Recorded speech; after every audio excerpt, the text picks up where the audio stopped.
Welcome to Train Signal. You're watching how to give people access to stuff that's 790 miles away.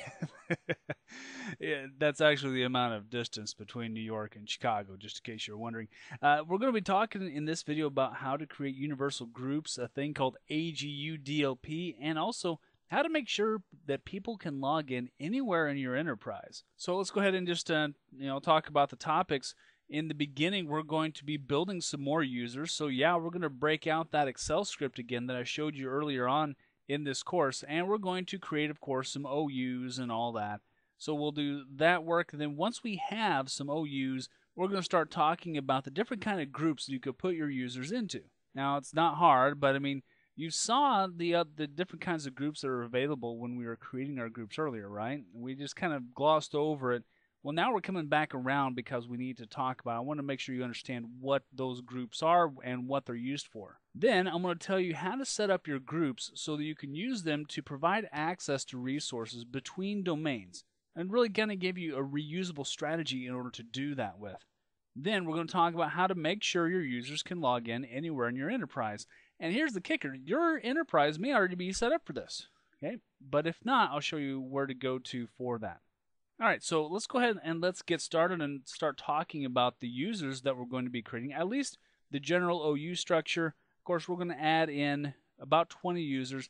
Hank has sent you another 20 users to be added to that Chicago office that we're establishing here. So we're going to break out that Excel script. I'm going to show you once again how to use that script in order to create a whole bunch of users really fast, really easily. Now, once we have those users, we're going to turn around and we're going to create this OU structure that you see right here on the screen. We're going to start off with the Chicago OU. By the way, we're going to be doing this on the NA domain, okay? We're not going to be creating these in Globomantics. We're going to be creating these in na.globomantics.com. And of course, we're going to create inside that Chicago OU, Chicago users and Chicago computers. Remember, we do that in order to make sure that our group policy for users and the group policy for computers are separate, just to make our lives a little easier and organization just a little bit easier for us. Then for our Chicago users, we're going to be creating two separate OUs, one for sales and one for ops. Then we're going to be creating some groups over here.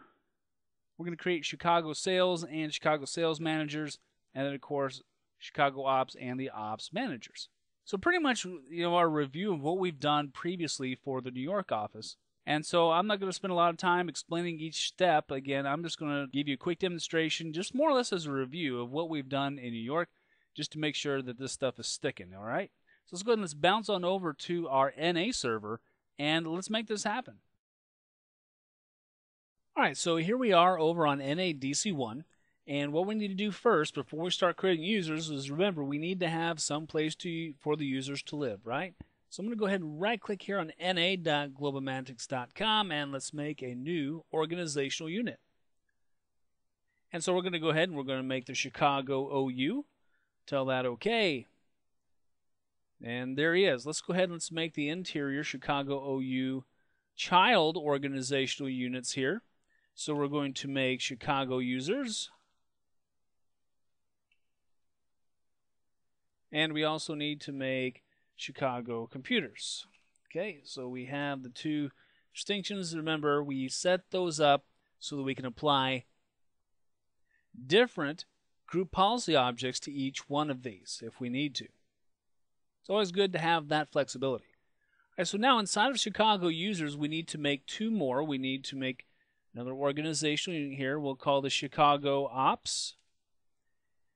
And then we'll also, let's make sure we're in the right OU. In Chicago users, we also need to make Chicago sales. And there we have it. And you know what? In terms of the organizational units and groups for the Chicago computers, we'll let Jamie or whoever we hire on to be the admin for Chicago take care of that. So now that we have our organizational units in place, now we can bounce back on over. Let's go into Excel. We need to create that user script using the names that Hank has sent us. Let's go back on over to client 1, and then let's go ahead and let's create those real quick.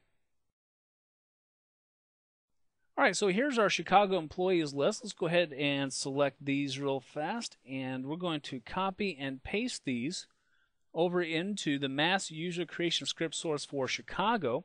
We'll do a quick Control V to paste those guys in. Now I need to make some alterations to the OU that it's going to live in, because right now it says that we're going to be using the ops OU. That's not really what we want. We need these to be in Chicago ops or Chicago sales, right? So I'm going to go ahead and type in Chicago ops, do a quick autofill. And now I also need to do and make this a Chicago ops managers item. Do the same thing for the next one. And again, right now, I'm going to reiterate the importance of understanding not just IT, but you also need to understand the app side of the world as well, because using Excel and some of the other tools that are available to us for doing stuff like this is going to save you a massive amount of time. All right, so let's go ahead and we'll create Chicago sales managers. Oops, the Chicago sales manager. Let's do the same thing here. We'll just copy this guy down real quick. There we go, so that they all match nice and neat. Oh, but you know what? These don't need to be Chicago sales managers, do they? Because this is the name of the group that's going to be in. They all just need to be in Chicago sales, not the Chicago sales and ops managers. We don't have OUs for those, right? Right? Yeah, it's true. Trust me. All right, so now we have them going into the right OU. Now we need to check out the rest of our script here. So we've added our users info in here. We're going to go now to the mass user creation script. And I have made some adjustments to the script, and let me show you what they are, okay? First of all, this ds_add_user cn common name equals, that doesn't change. The username is written with a concatenate. The OU I've changed, you see, that is now Chicago ops, not New York, because it's actually pulling in data from this sheet over here. So we should see Chicago ops or Chicago sales all the way down. Nope, looks like we got a few empty slots here. Let's go ahead and get rid of these guys. We don't need those. And now when you look in the domain column, you'll notice that I've made some alterations here as well. You see I have the parent OUs following here. Chicago ops is a child of Chicago users, so that one goes in here next. Then I put in equals Chicago OU because, well, that's where Chicago users lives, right? Then I also put in a DC equals NA. Remember, that's the prefix to the Globomantics child domain that we created in the last video. And then last but not least, we have the Globomantics. So those are all good. And now if you look in here, I got DC equals com for the .com suffix. Now, since the script is mostly automatic, you'll notice here that I've actually already copied these guys down all the way. Oops, you know what? That one didn't quite make it, didn't. Let's go ahead, let's copy this one down too. There we go. All right, let's go over and let's click on the Save This Sheet, and let's just double check the script that we're about to write here. ds_add_user, canonical name or common name equals S Brown, that's good. OU equals Chicago ops. OU equals Chicago users, good. OU equals Chicago OU. Scroll over here. Whoa, that's not too far, huh? DC equals NA. DC equals Globomantics, comma DC equals com. Then we have the first name, and then we have the last name. Boy, I tell you what, the view is just not playing nice with me here. And we have the rest of the script written in. Right, so that's all contained and all written actually using this nifty little expression, if you will. So now what we're ready to do is we're ready to save this sheet out as a text file. So I'm going to go ahead and go to the File and Save As. I'm going to go to, I need to go to other formats, don't I? There we go. I'm going to save this guy as a comma delimited file, even though I really don't need to, quite frankly. Because I probably could just save it as a regular old text file. I have a variety of formats here. Let's do a text.ms-dos. That'll work just fine. And so what I'm going to do here is I'm going to name this guy, we'll call this Make Chicago 20 Users. Okay? So that way it's a little easier to remember. All right, let's save this guy to the desktop. It's going to tell me that the selected file does not support workbooks that contain multiple sheets, yada, yada. Yes, I know. We only want to save the active sheet. We'll tell it OK.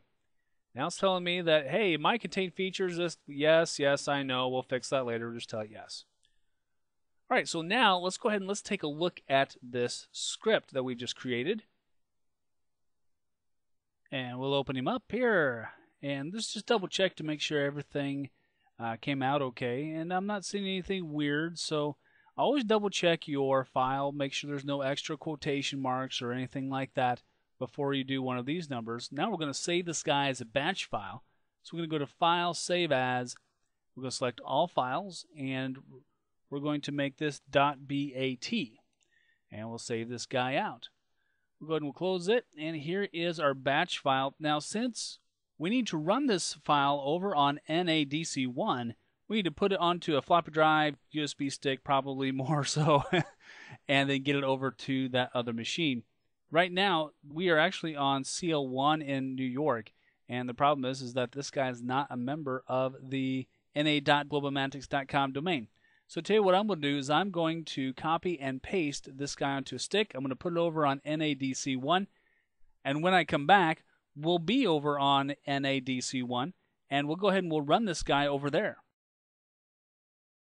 All right, so here we are back over on NADC1 now. And you see here that our Make Chicago 20 Users batch file has been pasted over here. So now what we need to do is we need to run this guy and see how we did. Let's go to the command prompt. And by the way, I am logged in as Chicago Super Coach, just so you know. And so now we'll just go ahead and we'll do a quick CD, and we'll just get back over here to the root drive, and we'll go ahead and we'll figure out, let's see, what are we called again? Make Chicago 20 Users, and hit the enter key and let her run. And we'll see how we did. All right, I'm seeing a whole bunch of DS added succeededs, and that's a good thing. All right, so now what we should be able to do, let's go ahead and let's bounce on over to our server manager, and let's go into the roles section, and let's just take a look at our Active Directory users and computers, and let's see what we ended up with in the Chicago OU. We're looking in the Chicago users and the Chicago ops, and oh, that's good news. All right, so hey, looks like that everything's looking pretty good. Let's go ahead and let's create our groups here real quick. We'll go to New and Group. And we're going to be creating a, let's see, where are we at? We're in Chicago Sales. Let's go ahead and create a Shy Sales group. And we're going to talk about this group scope and group type here pretty soon. I'm going to go ahead and just tell it okay for right now. Let's make one more group. We need to make a group for the Chicago Sales Managers. And there we go. Let's do the same thing now for the Ops crew here. We'll go make a new group. And we'll do Shy Ops. And then we'll do new group. Shy Ops Managers. Okay. So now we'll go ahead and we'll add in our people to the groups here real fast. And basically we know that all of these, except for the last two, are part of the ops managers, or I'm sorry, the Shy Ops. So we'll do here, we'll just do a quick group add, Shy Ops, that's what we want. And then we'll add the last two here to our Shy Ops managers. And just a real quick type. We'll go back in and we'll check here real quick. Shy Ops Managers, members, yes, there we go. S Brown and S Masters. We're good to go for that one. Let's do the same thing for Chicago Sales here real quick. And again, similar type of thing, everything for but the last two. We'll just do a quick add to group.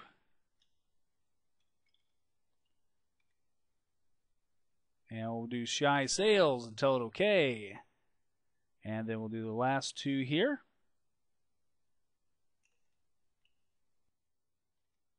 And we'll put them into the Shy Sales Managers group. There we go. Okay, so our users have been created.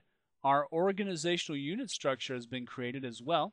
So everything is looking pretty sharp and pretty good. At this point, we are ready to move on to the next step.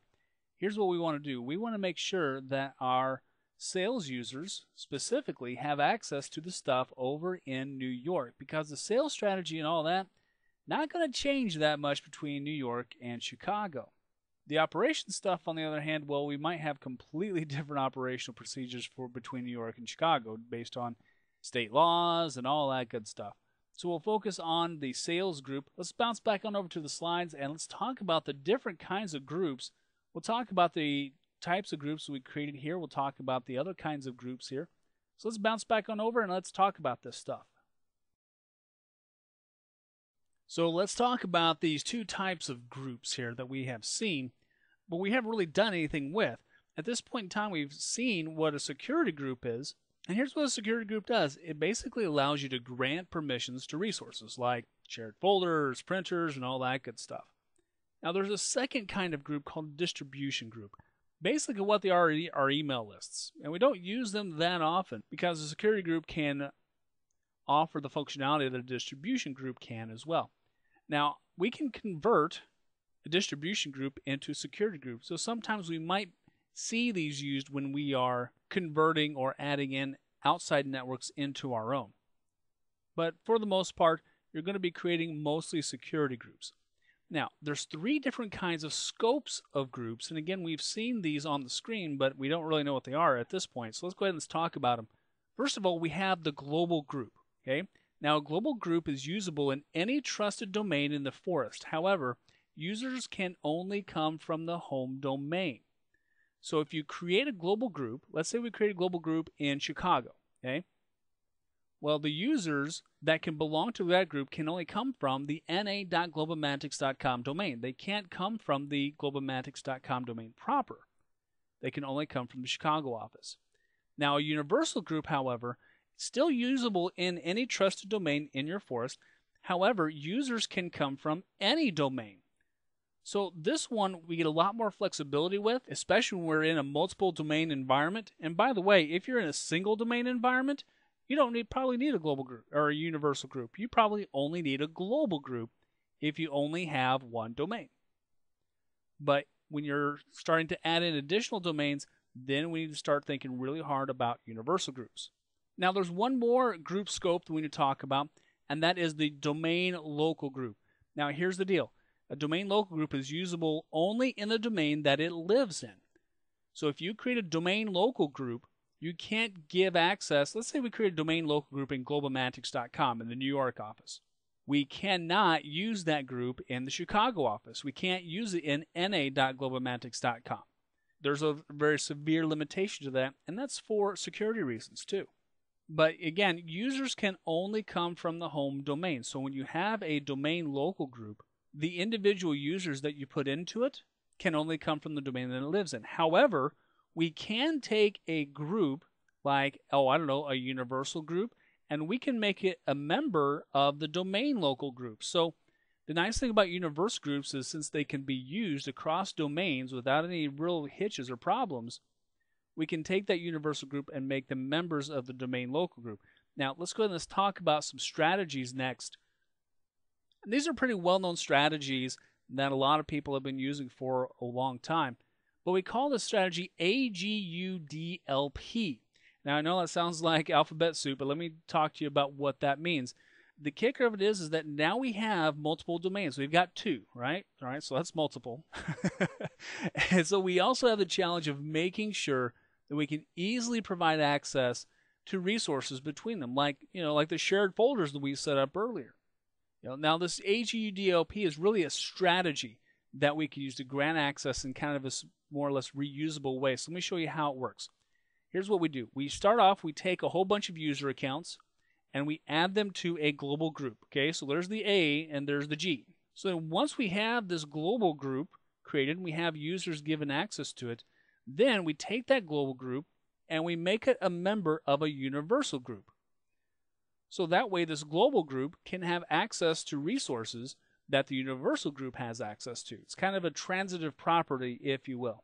Then we take that universal group and we make it a member of a domain local group, no matter where that domain local group might live at. Now, some of you initially are thinking, wow, why would I do this? Well, here's the thing. Okay, when you have a universal group, remember, we can have users, members of this group from any domain.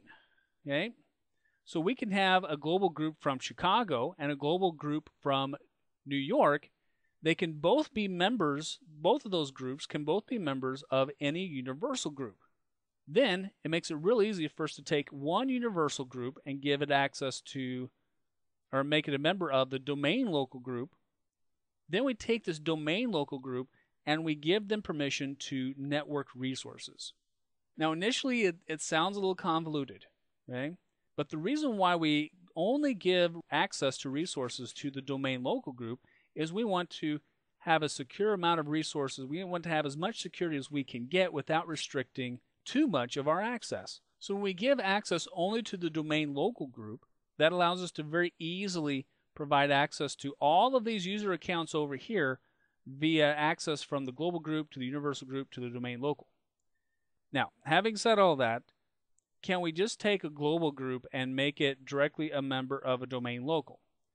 Well, yeah, I suppose, but the problem is that a global group can only have members from one particular domain. When you add it to a universal group, we can have, again, global groups from any number of domains that are trusted in our forest. So the nice thing about this is that once this strategy is set up, let's say you add in another domain. If you add in another domain, all you have to do is take a global group and make it a member of a universal group that's also a member of the domain local, which then has access to the network resources. So on the initial setup, it's going to take a little more time and a little more planning. But once it is set up, it will save you time in the long run. Now, let's talk about how we're going to set this up for GlobalMantics. Here's the deal. The sales team is going to need access to the sales documents folder, because the thing of it is that the sales program is going to be the same pretty much throughout the company. So we need to give the Chicago group access to the sales docs that's living over 790 miles away in New York. And here's what we're going to do that. We're going to take all of our sales users, okay, every one of our sales users, and we're going to put them into a global group called Chicago Sales. Oh, wait, we've already done that, haven't we? If we haven't, we may have to go back and do that again and maybe sharpen that up a little bit. But then we're going to take the Chicago Sales group here, and we're going to create a universal group in the NA domain. And we're going to call that group All Sales. Okay? Then we'll take Chicago Sales, we'll make Chicago Sales a member of All Sales. Then with the All Sales universal group, we're going to make them a member of a domain local group, and we'll call that domain local group Sales Docs, or maybe Sales Docs Access. You know, again, you can name your group whatever you want. You just want to make sure that it makes sense. Then with that domain local group called Sales Docs or Sales Docs Access, whatever we decide to name it, we're going to provide permissions on the shared folder, that Sales Docs folder we set up way back when. We're going to take that shared folder, we're going to give this domain local group only access, and that way all of our Chicago users who are hanging out over here will have access to this shared folder through this AGUDLP strategy. Now, let's say that we decide to add in later on a Tokyo domain, okay? Well, once we have our sales members, our sales accounts set up in Tokyo, we've created a global group for the Tokyo sales, all we would have to do is provide access to the one universal group, All Sales, to our Tokyo global group, and they would automatically have access then to the shared folder. So this strategy is really fantastic when you have multiple domains. But again, I want you to understand this, okay? If you have a single domain structure, you don't need this, okay? If you are in a single domain structure, all you need is one global group, and you can give access directly to the shared folder, like we did earlier with New York, right? But once multiple domains come into play, well, the complexity increases. And so in order to give ourselves a little easier time and a little more manageable way of granting access, and quite honestly, a little more secure way as well, we need to bring in this whole universal group and domain local group and the whole AGUDLP strategy in order to more efficiently provide access to shared resources across our entire forest. Okay, so now you know at least a little bit about what we're going to do. Okay, let's go ahead and let's bounce on over to our servers and let's start making this happen. We're going to be starting off in the na.globalmantics.com, so we'll start off on NADC1. Then we'll bounce on over to NYMem1 where our sales docs folder live, and we'll do the rest of the work there, okay? All right, so we're starting off over here on NADC1, as you see. We're over here in the server manager. We're in Active Directory users and computers, and in the Chicago users OU, and we're in the Chicago sales. Now we currently have 2 global groups already. So you know what, we could just simply use these global groups if we so desired. But I tell you what, I want to share with you one more thing, and this is a term that you're going to see probably show up on the exam and a couple different places, but it's called a shadow group, okay? Now, here's what a shadow group is. Basically, there's nothing special about it. It's just a regular old group, okay? We're going to call this Chicago sales.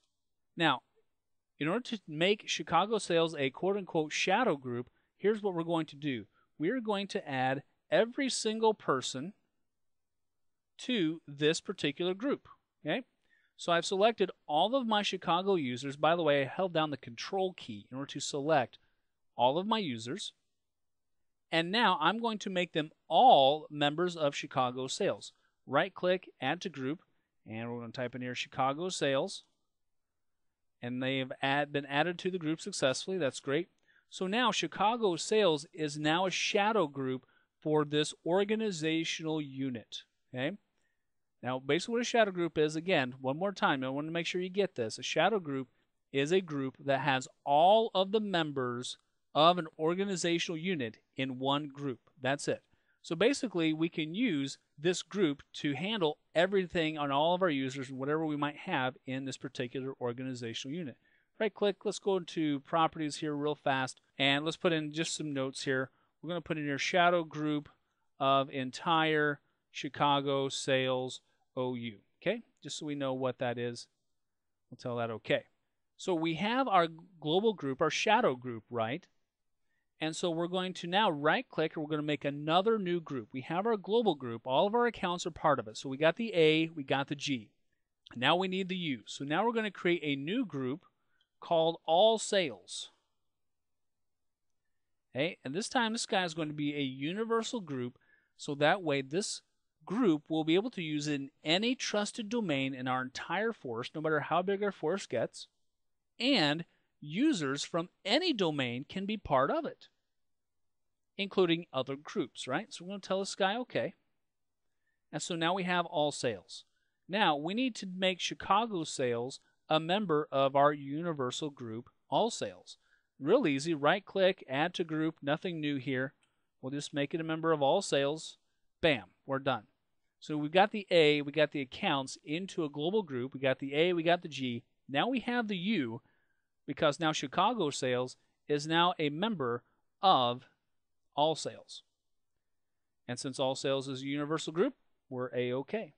Now notice here that I've only been creating security groups, right? Distribution groups we don't use very often, so we're not going to mess around too much with it.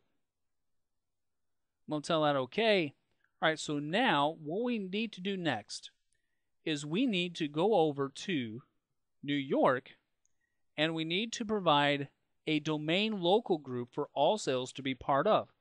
So tell you what we'll do. We're going to go ahead and we're going to use our same server manager right here. I'm going to right-click on na.globalmantics.com and select Change Domain. I'm going to go ahead and take off the NA, so even though I'm over here in Chicago, I can still get in to the globalmantics.com domain. There we go. And over here in the New York OU, let's go to New York Users and into the Sales group, okay? Let's see here. Right-click, we'll go to All Tasks, and oh, hey, wait a minute. We don't have the new group, do we? Well, you know why? Let's see who we're logged in as. We're logged in as Chicago Super Coach. Oh, dang. We're not logged in as Super Coach.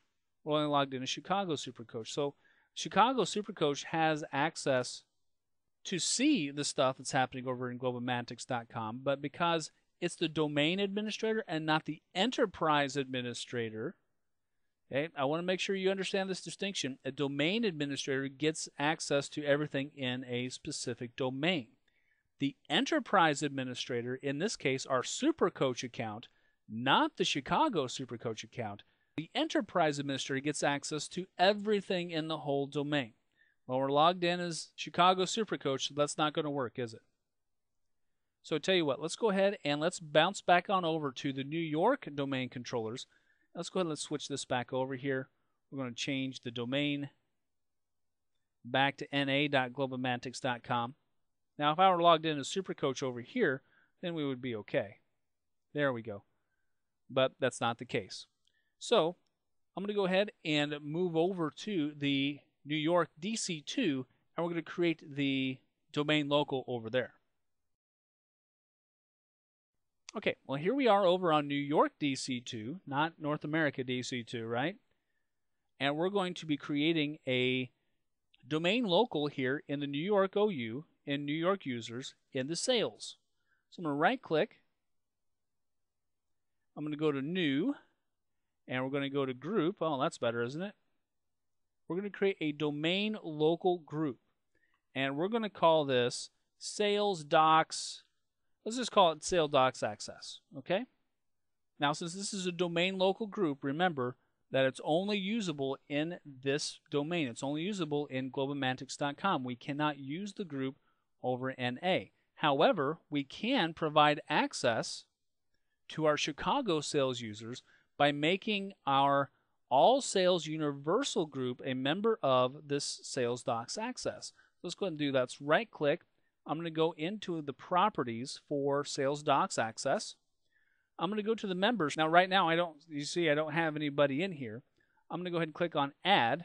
Right now, it's only pulling stuff from the globomantics.com domain. Well, that's not going to get the job done, so we need to go into the Locations section. And let's go ahead and expand globomantics.com. And na.globomantics.com is a child domain, so we're going to be pulling our user groups from here. Let's go ahead and tell it OK. And I'm going to be bringing in all sales over from na.globomantics.com. I'm going to go ahead and tell it OK. It's going to ask me for credentials now because it wants a name and a password of an account with permissions for na.globomantics.com. All right, well, that's fine. We'll go ahead and we'll put in na.globomantics.com / Chicago Supercoach. Because right now we're logged in as just Supercoach, right? And then we'll put in the password for Chicago Supercoach account. We'll tell it OK. And there we have it. So now we have the DL part. We have the domain local part, right? We have the universal group that is now part of the domain local account. And I just tell it OK. And so what we need to do next is we need to now provide permissions, which is our last step, right, in the AGUDLP process. So we need to give permissions, Sales Docs Access. We need to give permissions to this group on our Sales Docs folder. So let's go ahead and let's bounce on over to Mem1 to do that real quick. All right, so I'm going to go ahead and open up Mem1 here via remote desktop. Oh, looks like I didn't get my password saved on that. That's not a big deal. Just going to go ahead and log in as Supercoach and make sure it remembers the password this time. Tell it OK. All right, there we go. Let's go ahead and let's go into the Start menu now and go to the computer. And let's go to the Sales. And let's go to Sales Docs. And we're going to click on the Share.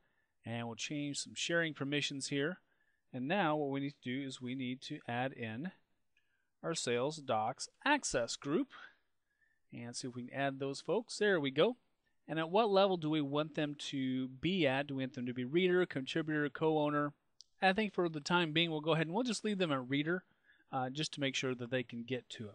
All right, we'll click on Share. And there we go. Now we've shared that folder out to the Sales Docs Access group.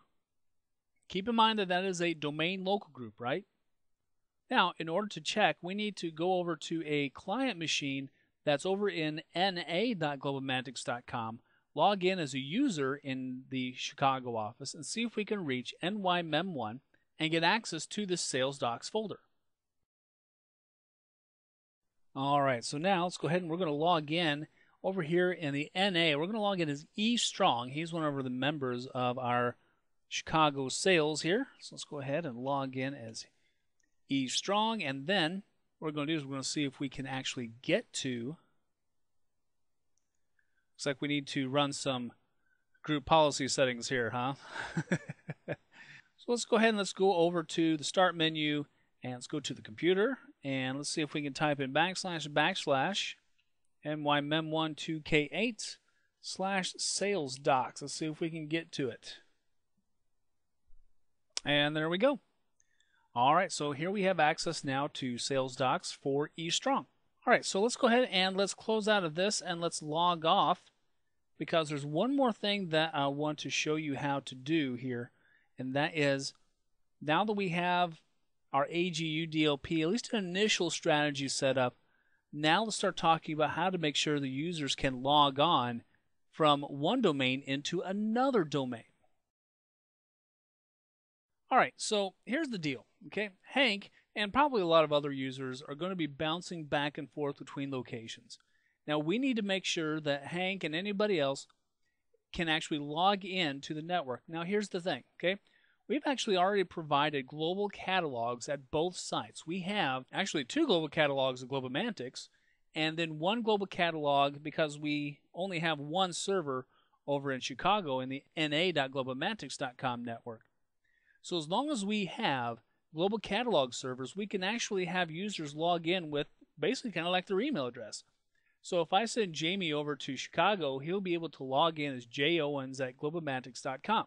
So the way that we've set up our network already, we actually have this capability. However, let's say that we did not provide a global catalog server over in Chicago. Well, here's the thing. We could enable universal group caching on the site. It's a simple checkbox. Chances are of you not enabling a global catalog at a particular site, pretty low, quite honestly. But just in case you're in an instance where that is the case, I'm also going to show you where to go to find this universal group caching item. So again, if there's a site, and chances are if you have a site that does not have a global catalog, that site is probably within, probably a bigger domain. So if we had globomantics.com, and let's say that Chicago was still part of globomantics.com, let's remove the NA, and we did not have a global catalog server, then we would use this universal group caching option. However, since we already have a global catalog server, we don't need to do that. So here it is again. If you have a global catalog server on your different sites, even if they're different domains, our users can log in with their email address, or at least an email address style logon.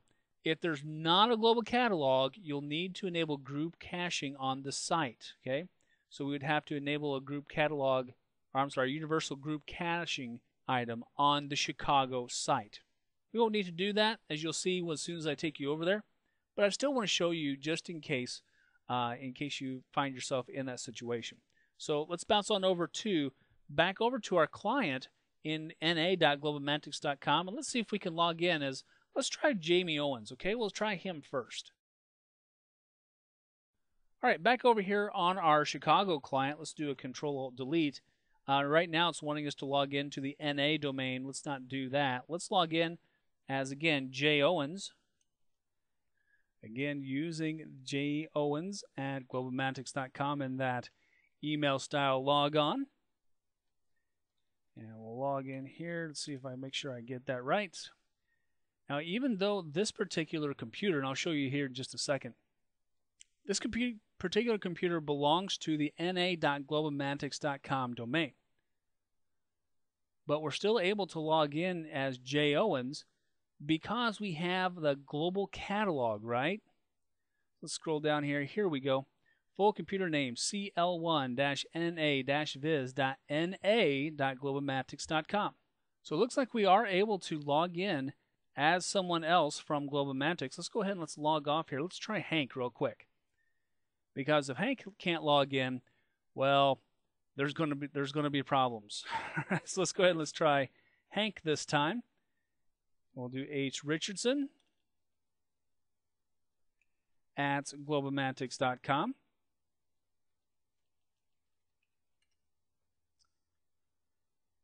And there we go. Looks like Hank is able to log in too. So that's a beautiful, wonderful thing. The boss always has to be able to log in wherever he or she may go. All right, so we know Hank is able to log in. So now I'm going to bounce back on over, by the way, to the domain controller for na.globalmantics.com. Let's bounce on over to NADC1 because I want to show you where to go to in order to make sure that in case you don't have a global catalog in a site, okay?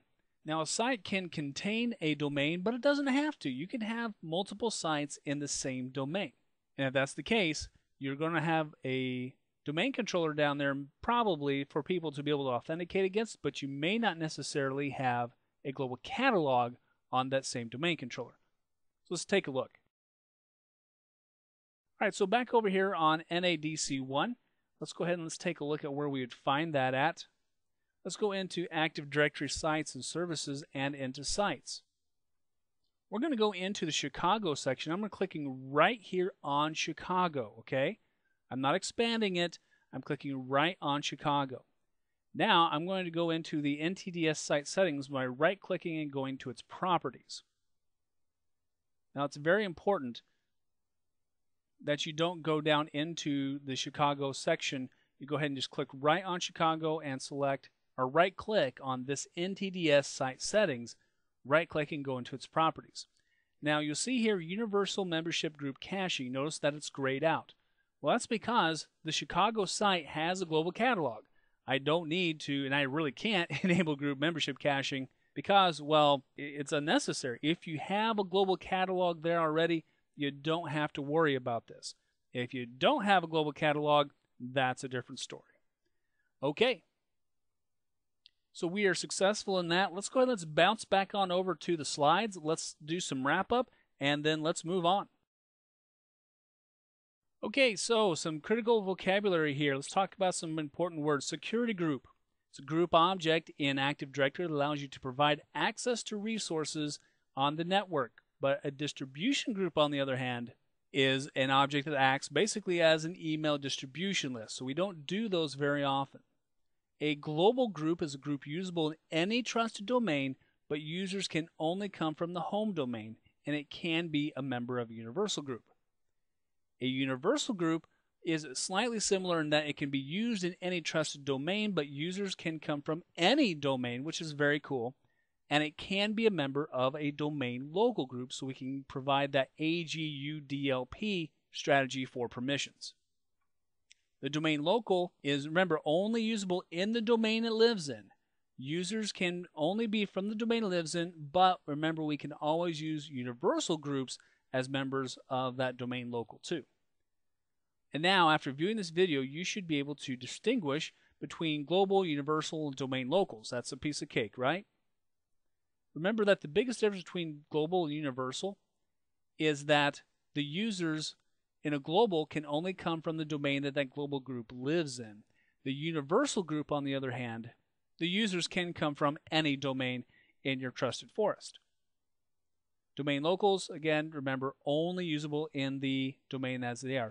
I know I'm kind of beating this dead horse, but I want to make sure that this gets into your head. You should be able to distinguish between security and distribution groups. Remember, distribution groups, we don't do these very often because they're just basically email lists.